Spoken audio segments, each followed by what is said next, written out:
Welcome to Between Two Pastries, a not-so-typical nutrition podcast. Nicole and Annie are licensed and registered dietitians. Join them as they discuss hot nutrition topics, challenge popular beliefs, and have a blast doing it. Here are your hosts, Nicole and Annie. Welcome to Between Two Pastries, everybody. This is Nicole. Hey, everyone. It's Annie. Today we have a wowzer of an interview discussion with two wonderful, wonderful practitioners. We have Natalie Harris with us, and we have Brittany Woodard. Brittany, welcome back. It was so fun to play with you last year. I think it's already been a year, which is crazy. And Natalie, you're new to our show, and we're so excited that you're here too. So just really grateful that you said, yes, let's talk about these things. So today our topic is on kid nutrition, basically, eating disorders within that, and then also looking at how body image comes in and how parents play a role with that, how kids are, discovering all of this outside of the home, and how we kind of deal with it all, right? So before we get into all of that discussion, I would like Natalie or Brittany to go first and introduce themselves. And Natalie, you go first. Okay. I am Natalie, and I am thankful that you guys are having me on the podcast. Yay. My name is Natalie Harris, and I own my own private practice called Permission Dietitian. I'm actually going through a rebrand right now. I'm working on my website right now, and I'll probably go more by eat with permission instead of Permission Dietitian, because I would like to bring other dietitians on. Cool. So just kind of changing the name a little bit, but I'm in the process of working on that. I will remember that. Yes. That is now in my brain. I'm excited to rebrand. Excellent. I love the concept of giving people permission to eat what they enjoy. Yeah. And so I'm just trying to get the word out. And I mostly get the word out by practicing the Ellyn Satter models. So working with adults who maybe are in a place where they realize that none of the diets they've been on are working and they're ready to try something different that is not a diet. Or people who might feel like their eating is out of control and they don't know what to do. They might use words like emotional eating, overeating, maybe binge eating.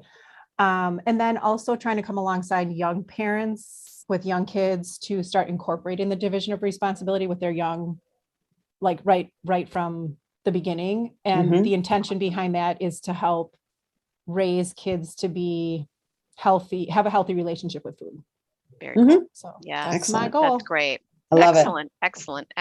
Definitely. Thank you, Natalie. Yes. Brittany, darling. Hello. I also have a private practice. I practice out of Lake Country Nutrition Counseling. I have an Instagram account where you can find me at bodypositive_mom. I specialize mostly in eating disorders. I do adults and I do kids. And I'm trying to grow my TikTok account too. So if you want to find me on TikTok, I'm at Body Positive Mom on there as well. And information about eating disorders and recovery and all that kind of good stuff. Good. Love it. Awesome. You're so creative, Brittany. So I know. Your stuff She's is got that great. edge. So let's get into our topic today, just kids and nutrition and what that all entails. Natalie, what do you see a lot of in your practice? Meaning, do you find common themes? Yeah, so that is a good question. Let me think about that a little bit. Sure. So my background is in eating disorders. So I worked at Rogers Hospital for a while with eating disorders. Worked at every level of care with eating disorders.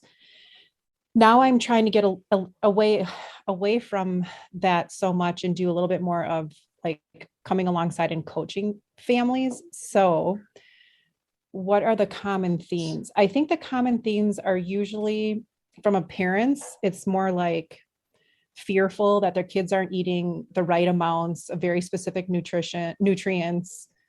I would say a big one is fruits and vegetables always seem to kind of be a big topic. Like how many do kids need to eat? How much is enough? And then there really is a lot of fear around body size and shape for kids. I think for some parents, even if from a young age for some kids, I would say sometimes a common theme can be that an adult comes in and their concerns about their body weight started at a really young age. I think some parents can just consume the information that's out there about body size and body weight and fear about this quote unquote obesity epidemic causes a lot of panic and fear. And that translates into how feeding happens in the house and trying to control food and trying to control amounts. Yep. And it's a subject that I think is really hard to tackle in a way that doesn't feel attacking or blaming. Yeah. So a lot of training goes into working on how to help people with that.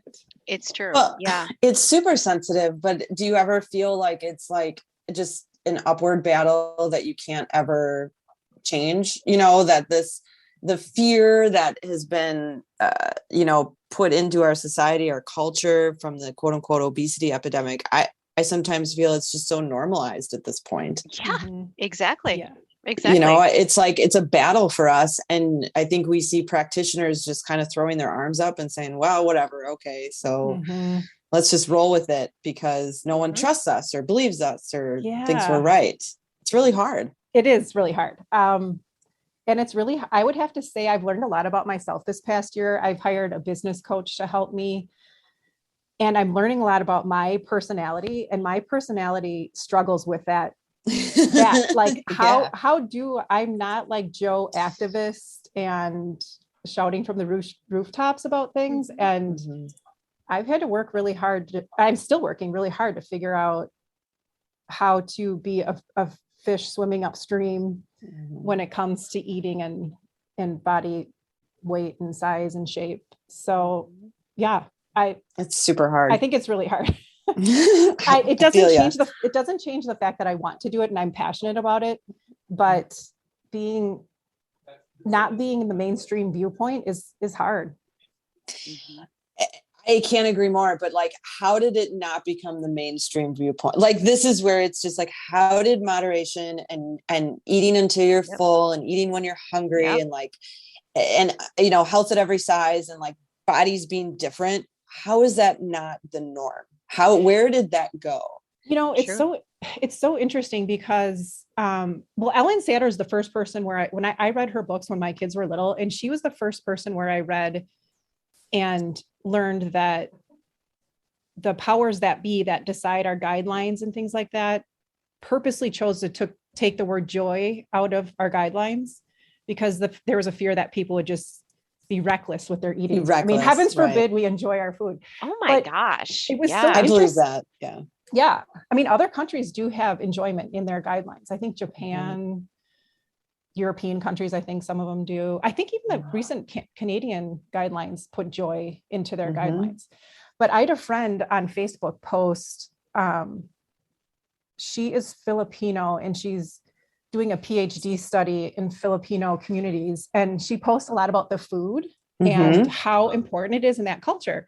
And her post this morning was so cool. It was all about how much they love food and how important food is to the Filipino community and getting together and enjoying it. And I just made a comment like, oh my gosh, Joyce, I love the message you're sending about the joyfulness around food. And she responded with, like most people tease her for focusing on food or kind of laugh at the focus on food. And I thought it was such a perfect picture of like, one culture can love it and they see it beyond just eating a meal. It's like relationship, it's getting to know people and it's sharing a meal together.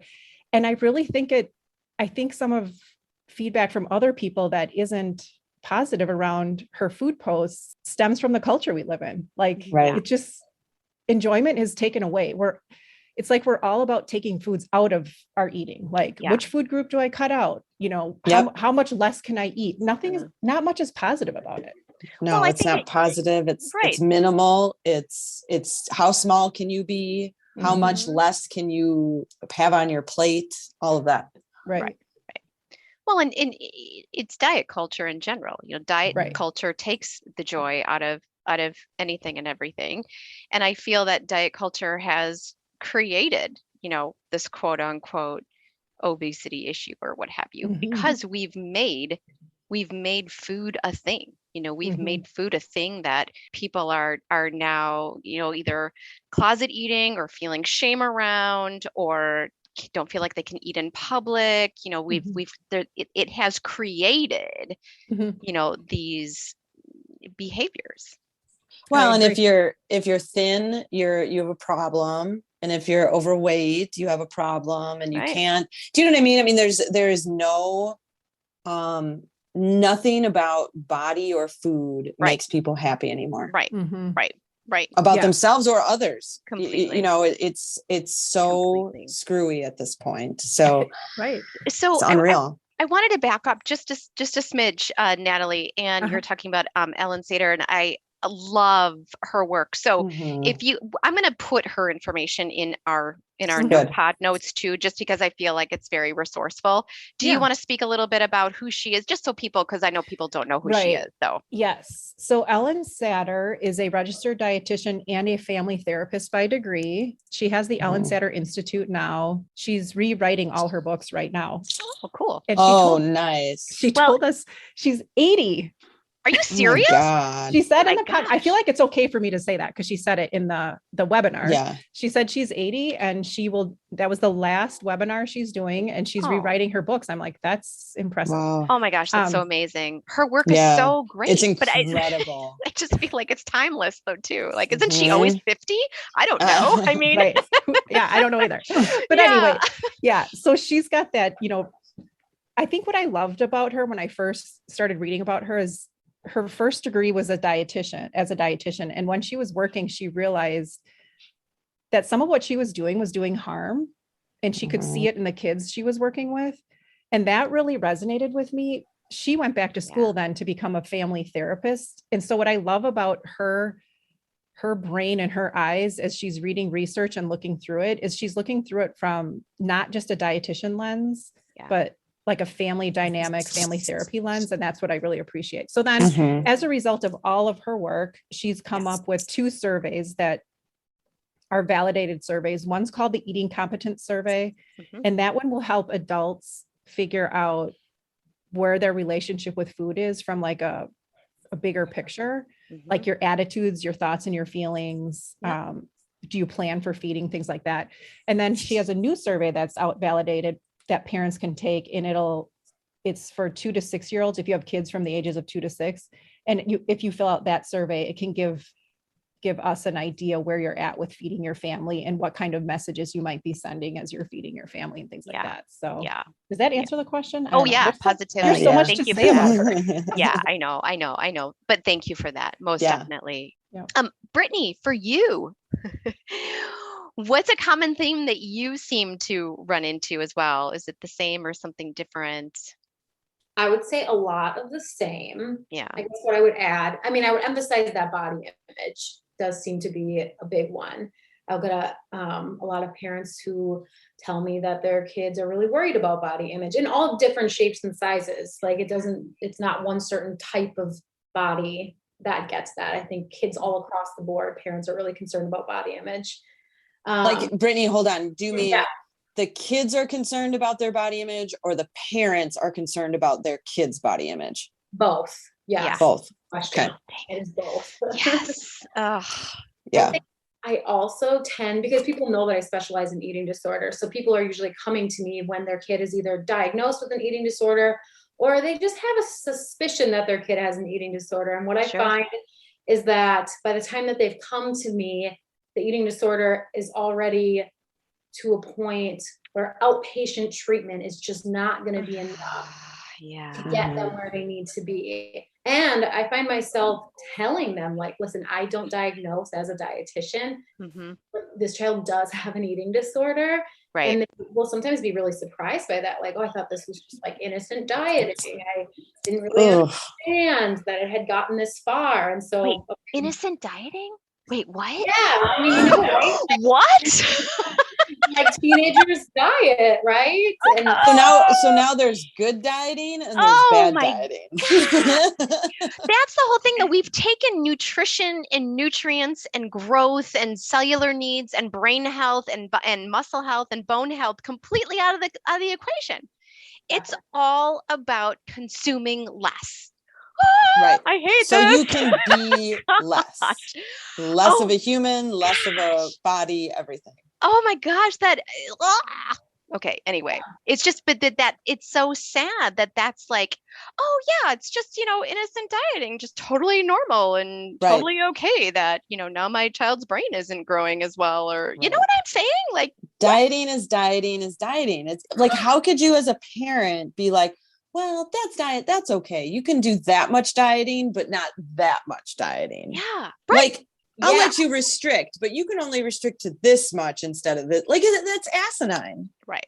I mean, I think it goes back. It always goes back to diet culture, doesn't it? Yeah, it does. Yeah. It really does. Yeah. And it is acceptable in our culture to diet. And then all of a sudden it goes too far, right? And they have an disorder, and you're like, whoa, when did that happen? How did that happen? I had no idea, Right. Well, and that's the thing too, and especially when you have like the orthorexia thing going on, right? Where, you could see a parent being like, oh, well, my kid just really likes to eat, quote unquote, super healthy, and that's fine with me. You know what I mean? And I'm so proud of them and blah, blah, blah. So then they don't actually see that there's a problem. It's not seen as a problem, So go ahead, Annie.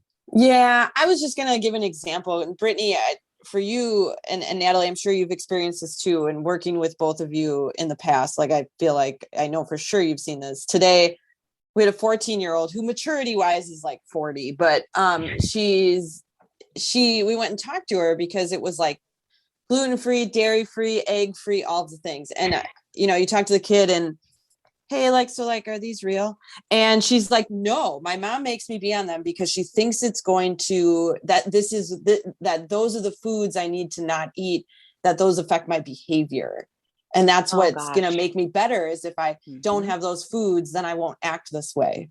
Yeah. She's like, I'm not allergic to any of them. And I'm really upset that I had to, not have them the last time I was inpatient. And she was like all upset about it. We're like, you can eat all of that. It's fine. Wow.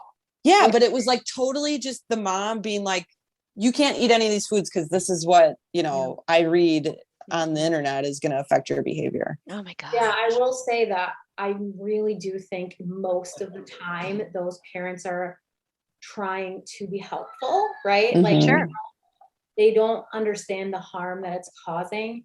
And those conversations are some of the most difficult. Yeah, definitely. Totally. Especially when I think obviously, at least for me, I know it's really hard because you just want to like whack them in the face. Yeah.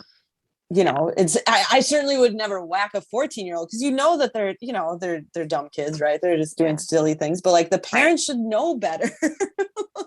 Right. Yeah. And I think that's why I really appreciate Christy Harrison's anti-diet book, which we were talking about how diet culture, I mean, it's just the water we're swimming in. And like, I agree with Brittany. I think parents have good intentions. It's just when that's the water we're swimming in, it seems like it's going to be helpful. And it's almost hard to convey how much it's not helpful because it sounds so counterintuitive now in the world we live in, to the point. To the point where sometimes I'm like, wait, do I know what I'm talking about? Even though I went to school for this, right. I have to call other dietitians. I'm like, I do know what I'm talking about. Right.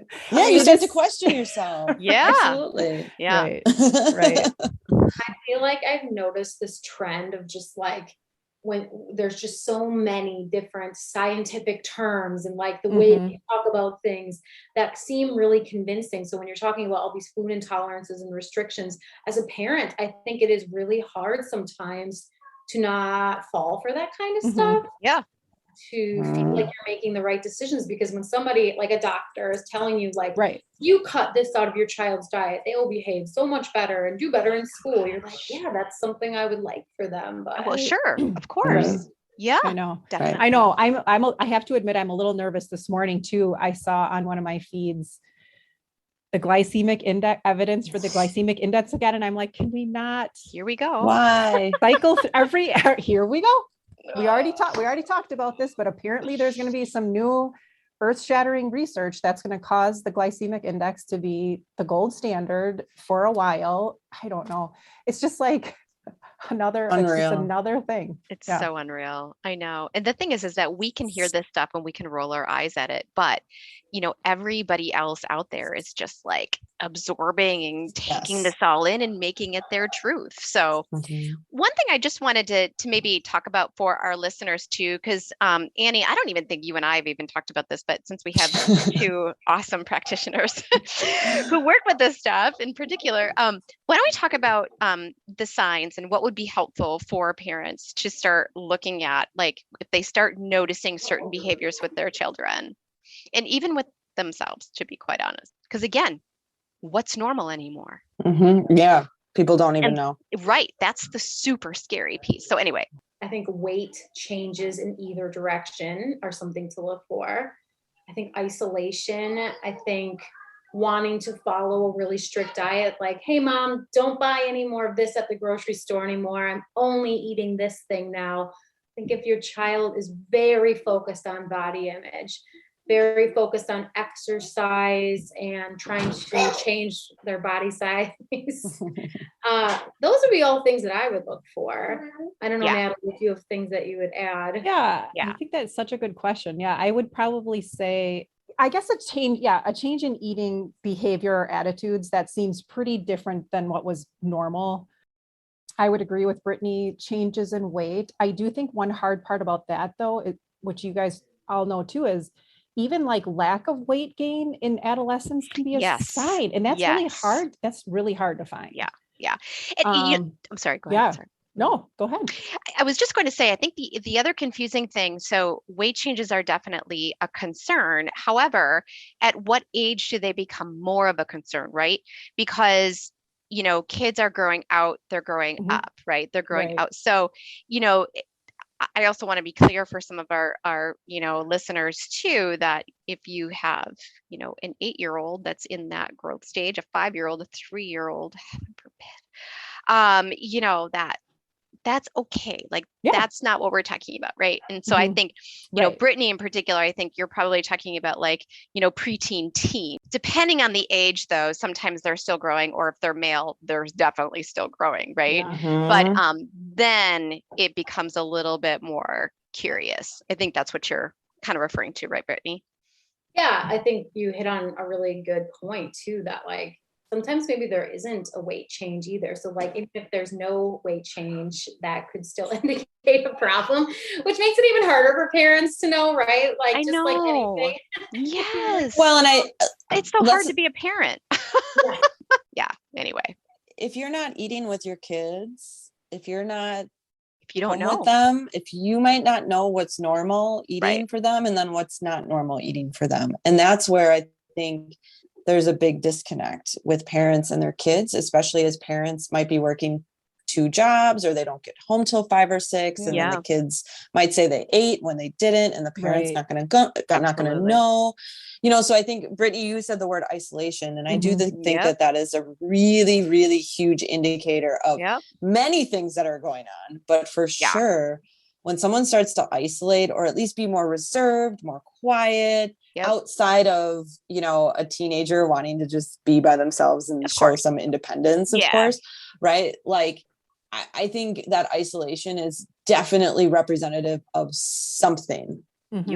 It's huge. Right. Like if friends are, or just not eating around friends or something, I don't know how you would know that if your kids are older, but like avoiding things kids do, going out for ice cream or pizza, the typical stuff that seems kind of where teens gravitate sometimes for food, if that's not an option, if that repeatedly happens, I'd be curious to know why they can't eat with their friends or whatever. Or even an 8-year-old doesn't want to go to the birthday party until after the pizza and cake. Well, do they have a tummy ache or is something going on? And again, that's, and if those they have a tummy ache, is it a real tummy ache? Is it a because is a bully there? Who knows? That's the other piece that happens too. You make yourself feel a particular thing. It's just another avoidance tactic. Right. The other one I was going to say that is really hard though. Another sign or symptom sometimes these athletes, which maybe, you guys could address this more, but like, I think what's got really hard is sometimes working more with the eating disorders than I have been lately is, these low heart rates or physical symptoms that can sometimes look like you're actually seem like you're healthy can be signs of not under eating and going into starvation mode. And I think that's been kind of hard for me in the past in those teen years, and just not the medical community, maybe that's not trained on eating disorders, almost like validating eating disorder behaviors, Oh yeah. Going to the ER with a low heart rate. Completely agree. Like, and wow, your heart having rate passed is out. 50s, cool. Right. You're so athletic. Oh my God, it happens all the time. Nicole, do you remember that client that went from you to me to me to you to all back and forth? It was a swimmer. And when you're under the control of a parent, this kid didn't even have a say in anything, probably didn't even know what mom was telling us. Oh, he swims, and performance was just total flatline. Labs were terrible, low energy. You recommend, and we recommended the same thing, eating more to, for lack of a better, without getting into detail. Without getting into too many details. And mom was like, no, right. Yes, and it's of course. You just had two dietitians that you separately contacted. Oh my gosh. Say the same thing. Sports dietitians, like specifically trained. Right. To know this stuff. And this kid probably wasn't, because it was a male, he probably wasn't trying to have an eating disorder, but that's probably the road he was going down. Yeah, exactly. Yeah. I know. Oh my God. Why would you not want him to support his body? Right. And again, whether you're a child and you need to grow, you're an athlete and you're growing or you're not growing, depending on stage of life, whatever stage you're in, why would you not want to support your child's growth? Right. And again, like Brittany said, sometimes, they're trying to do the right thing, but sometimes it feels, at least as the practitioner looking in, sometimes it feels neglecty. Mm-hmm. I think you are totally right. That it feels neglecty. Like from our standpoint, we were like, whoa, how did it get this bad? But then I go back to thinking about, okay, if I'm not looking through it as from the scope of a dietitian, I'm just looking through it from like the average parent scope. We live in this culture that says like, you need to look a certain way, like thinness, no matter what, is always good. And so when you see your child losing weight like that, or you see your child trying to diet or exercise like that, I think for some parents, it feels like this is really helpful. This is good. Yeah. You've succeeded as a parent. Yeah. Well, and the other piece too is how much comparison there is among parents with their kids. My kid looks this way, that kid looks that way. There's all of that too. So there's, again, there's so much that a parent imposes on that child too, right? I think we have two things at play, not only diet culture, but you have just cultural criticism where everyone is critical of everyone. And it, again, this is like beyond diet culture. Like diet culture is one thing, but I think as a society, we've become so critical of everyone and their things and all their body and everything. Absolutely. It's a huge issue. There's just a very narrow window of what is supposedly healthy or normal. And I think it goes back to that you can see a lot of the privilege in if you do fall in what society considers on an outward appearance level somewhat normal, you get left alone, and there are privileges in falling in that. And then if you're not in that range, you can see why people want to get in that range, because you get treated better, or you don't get judged, and like all that being accepted, especially as a teenager. Right. Yeah, I know. Completely. It's sad. Yeah. And like, and none of us grew up with social media the way oh my gosh. It just seems very overwhelming sometimes. I mean, it's hard to be a kid regardless, but I think now it would be really hard to be a kid and to have so much information coming at them. Right. I mean, kids aren't, that's not it's just not normal. You know what I'm saying? Right. They don't Right. process things the same way. It's Mhm. not normal. It's overwhelming. It's overwhelming to their nervous system. They have no idea because they don't know, because they're not adults and they don't have an adult brain that has the capability to discern either. Mhm. And so Right. everything is based off of what they Yeah. see, what they hear, what they know they want. So if that person looks X way or that person does X thing, it's like, oh yeah, well, of course, that's what you do, Mhm. God. Yeah. Now, do you guys feel like, because Nicole and I have talked about this before, do you guys feel like more often than not, kids are being treated like adults too often, too much, especially as it relates to food and body? Or do you still feel like parents are approaching their kids like as if they're kids? What came to mind, for me as Nicole was talking was a little bit of the other thing I like about Ellyn Satter models is they're not meant to be very cognitive for kids when it comes to nutrition. Like the concept of saying eat your carrots because vitamin A is good for your eyes. Yeah, right. That's just not something a kid needs to cognitively think about. And so what I like about her models is that it really is modeling eating behavior and how you talk and feel around food and your own body. Yes. So connecting, please. Let's connect to our bodies. Right. Yeah. They don't lie. Right. Yeah. So that's a good question, Annie. I mean, so in some ways, okay, so I'm going to bring it back to Ellyn Satter's division of responsibility. Parents have a job in feeding their children and providing and putting structure in place according to her model. And the kids have a job to pick and choose from what's available and decide how much to eat. That's their job. Precisely. Usually the problems happen when those roles get crossed over. Parent says it's time for you to stop eating. It's like, well, you're not in their body. You don't know if they're full or not. So I guess to answer your question, I do think sometimes when that division gets crossed, kids are taking on the job of a parent way earlier than they should be. Yeah.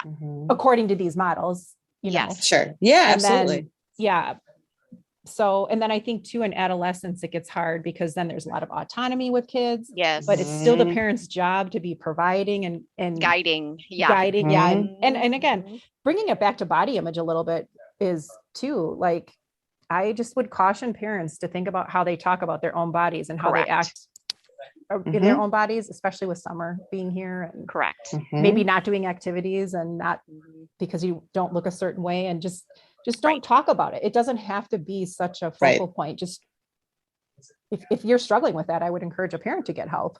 Right. Absolutely. Most definitely. With that being said, I also wanted to bring it back to body image as well. Can we give our listeners maybe a couple of pointers as to how to help encourage a more positive body image with our kids? How can we help them appreciate, their body? Hopefully this will help parents as well. Yeah. Brittany. Go ahead, Brittany. Sure. I mean, I would say the language that you use is really important. I think we don't understand sometimes how easily our kids pick up on what we're saying and how we're saying it. And so using terms like junk food or fatty food or, this will make you gain so much weight. Like, just watch yourself when you're saying those things and avoid saying those things, really. I think another thing too is, like, I've heard other people talk about this in other podcasts, but when your child comes to you and says, like, I want to lose weight, or like, I am not happy in this body, it's really important to not agree with them and say, oh my gosh, yes, let's get you help for that. You're totally right. Finally. Agreeing with them is not helping. So, like, you feel like you're helping, like, oh my gosh, yeah, like, let's get you into like some weight loss camp or something. Like, I mean, because parents would do that. Yeah, they're thinking they're being supportive. Right. Don't support that. Not helpful. So look for other avenues other than agreeing. Well, and I think that's an excellent point. So again, let's take it a step further. If that same conversation were to happen, then what would be the dialogue for the parent, right? So if the son or the daughter, says, hey, I feel like I need to lose 10 pounds. Well, why don't we talk about that and be Mhm. curious. Yeah. Where does that come from? What makes you think that way? You know, what, you Mhm. know what I mean? Like, I feel Yeah. like because I think, you know, parents want to fix, right? Mhm. Mhm. And I think because of the fact that it's like, you know, their kid too, there's like not a control thing, but you know what I'm saying? Like they want to, you know, just do all the things, right? Versus understanding that this child does have this brain of their own. They are starting to process and think on their own, Mhm. and allowing that conversation to actually take place. Because I think that the parent will learn so much about that Yeah. child's environment, possibly Mhm. even about, whoa, some of those words that that child may use to describe some things. The parent may go, I've said that. Shoot. You know Right. what I mean? And catch themselves. So I feel like it could be such a nice learning experience if Mhm. they could just approach these conversations with curiosity versus just yes, no, right on, let's do this. And Right. trying to solve it. Yeah, I would agree with you. I think it would be good to maybe ask what's going underneath all of that. Who Yes, knows? absolutely. Yeah. Well, and maybe it's a testament to how you do talk in front of your child. If they Yeah, start to say, big Mom, I one. need to lose, maybe it's a good opportunity for you to reevaluate your language and your tone, Mhm. or even like perhaps who your friend or who your kid is hanging out with, their Right. teachers, coaches, Mhm. whatever, who Right. who is around them in their environment, that they start to say these different things. I mean, that's huge. And it's also maybe, and this might be a dagger for some people, maybe you're not saying you care about them or love them or that they're beautiful or handsome enough, or, you know, like maybe Yeah. you need to start complimenting your kid a little bit more, that they feel like they need to change themselves. Mhm. And that's Because true I too. think Kids we need do to be get seen. stuck. Yeah, Yeah, they need to be seen absolutely. and they want to be seen. And we can't always think that that's for attention or what, like we have to show love. And I think as a parent, when you have multiple kids, you can sometimes lose that a little Sure. bit, Mhm. Of course. you know, with all the things on your plate. Of Yeah. course. Yeah, here's Of the other course. thing I would add to that too. And I try to say to like the parents who I'm working with on this exact thing is, you can't control like every single thing your kid is going to hear. They are going to go to school and there's going to be a health teacher who says this crazy stuff to them about food and weight. They're going to watch Kardashians. They're going to do Right. they're going to do Yeah. these things, right? You can't like guard every single thing they're going to hear, but like the message that you send at home about food and bodies is the most important message. It's the most important. Yeah. And I think one thing I recommend too, when it comes to body images, is curating the social media feed a little bit. You know, even if a kid is old enough to hear this or think about it, or parents could encourage it, but really just giving your eyes and your brain a chance to see people at different shapes and sizes living their lives is really helpful in broadening your view on what is healthy and normal too. A lot of the trendy people or the influencers there's a very narrow Oh, it's so true. Yeah. what appearance, I guess, that kind of seems to trend a lot more than maybe the smaller accounts or whatever. And just trying to, if that's all you're looking at and the algorithms keep showing you the same thing over and over, it does, you do start thinking that that's just the way we're all supposed to look. And, you know, seeing people in different shapes and sizes living their lives, I think is very helpful. Absolutely. Yeah, Again, I can't agree more. It's normalizing all kinds of bodies, period. It's normalizing all types of skin, right? Yeah. It's normalizing the puckers, the gaps. I think of, you know, it's normalizing the rolls. It's normalizing, like, these are our bodies, you know? This is what it is. These bodies do amazing things for us. They help us do all the things that we really like to do, and they all look differently, and that's a-okay. Like, because each and every single one of us legit looks different. Like even if people look similar, they are not similar, right? We are each so different. And I think kids have a hard time understanding that too, because they want to belong. And they want to fall into, you know, they're also searching for who they are. You know, am I like that person, or I look like that person? Well, I don't like how that person acts, or I don't like how that person dresses, or I don't like how that person smells. So I don't want to be, you know what I mean? Like, it's a kid brain, right? Yeah. Absolutely. Yeah. So it's normalizing that we have all of these differences, and then celebrating those differences. And I really encourage parents to go there with themselves. Mm-hmm. Yeah. I think some of what you're saying too is like just the way we do model and teach our kids their relationship with food and body image. Some of it, again, is teaching resilience. If you don't fit the stereotype, some of it might be just learning resilience and directly or indirectly learning that you're loved and cared for despite what society says is normal and healthy. But like, that's right. There is a level of resilience because we live in a tough society, I think, when it comes to appearance and body image and eating. Yeah. And sometimes you gotta, if you fall outside the norm, ways to cope and deal with that and talk about it need to be safe spaces so that you can get through that tough stage of trying to figure out who you are and what does that mean in this society we live in. Right. And if it's overwhelming, I recommend people get help. Hands if the down. emotions are overwhelming, therapists are good at what they do. Yeah. Agreed. As we're kind of bringing things to a close here, any final thoughts from the two of you? Any lasting words? Again, I guess I would just stress that it is so important as a parent to learn some of these concepts, to learn about anti-diet and to learn about Ellyn Satter and to learn about how, the size and shape of your child's body is not a moral failing of any kind. Every kid just has a different shape and body, and that's totally fine and okay. And hallelujah. Again, your message that you send at home about food and weight impacts your child, no matter if you think it does or not. It does. Yeah. It does impact your child. So I guess I would just reemphasize that. And if you think you're doing something right, just look at what Ellyn Satter is doing. There you just go. Just take a look. Right. Yeah. I think mine just right now, for some reason, my mind is just focused on the parents, and we've covered this a lot, but just maybe taking a look at yourself and maybe pay attention to how you think and talk around food and body, and maybe think about how that comes across to kids of all different ages and how they're internalizing that and what they're doing with that. I think it's important too for parents, because we will have listeners who are like, well, I don't have any little kids.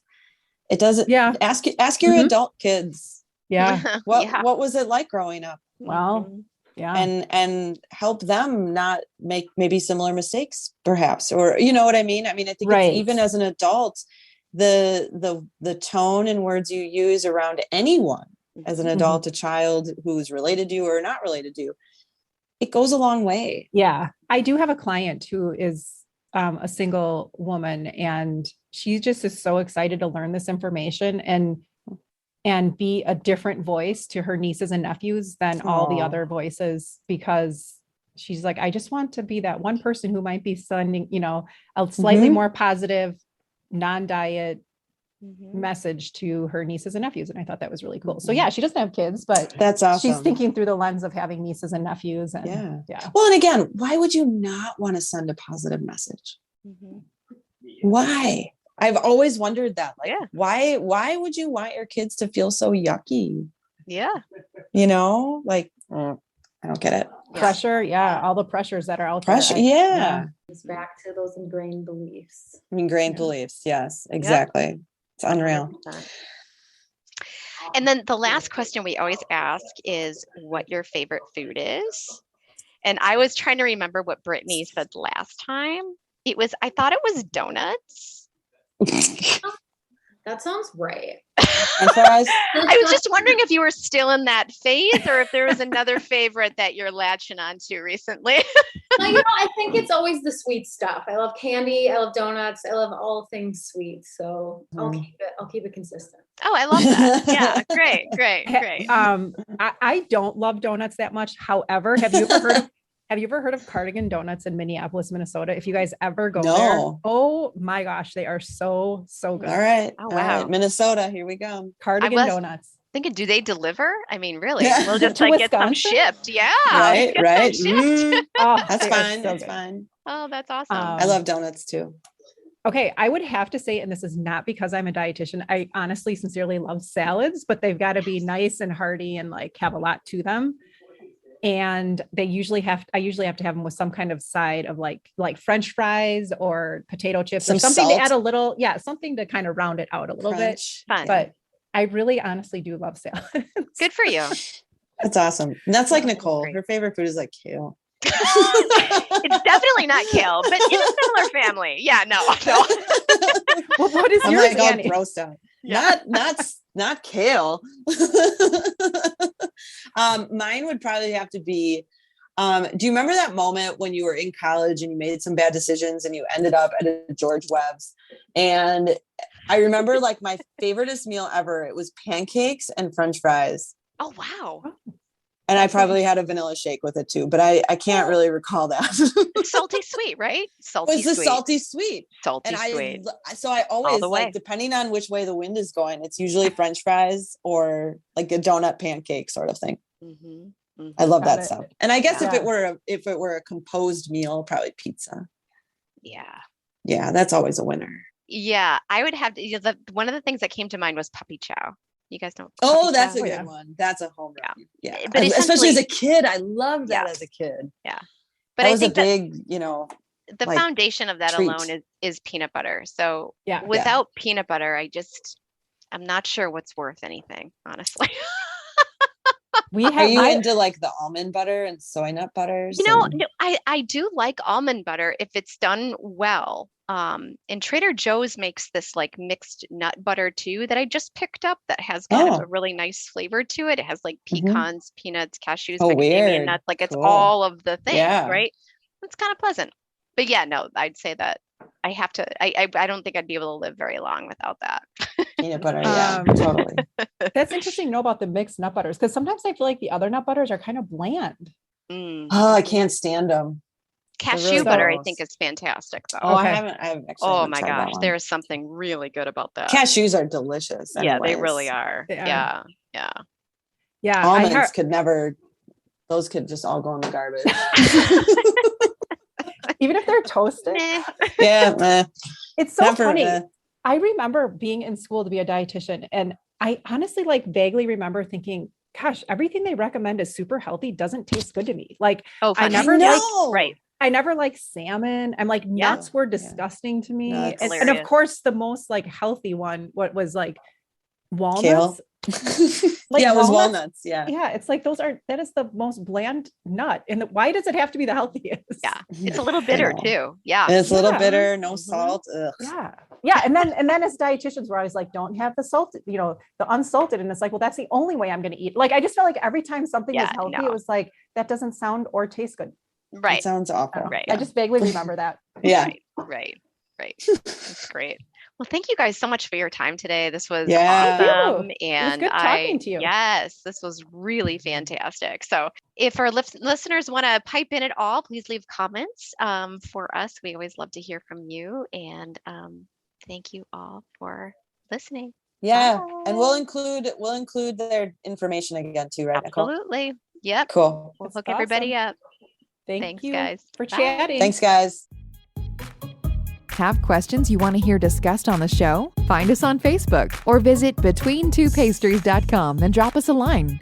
Want to support the show? Find us on Patreon for exclusive content. If you love the show, find us on iTunes or your favorite podcast platform. Hit the subscribe button and leave us a review.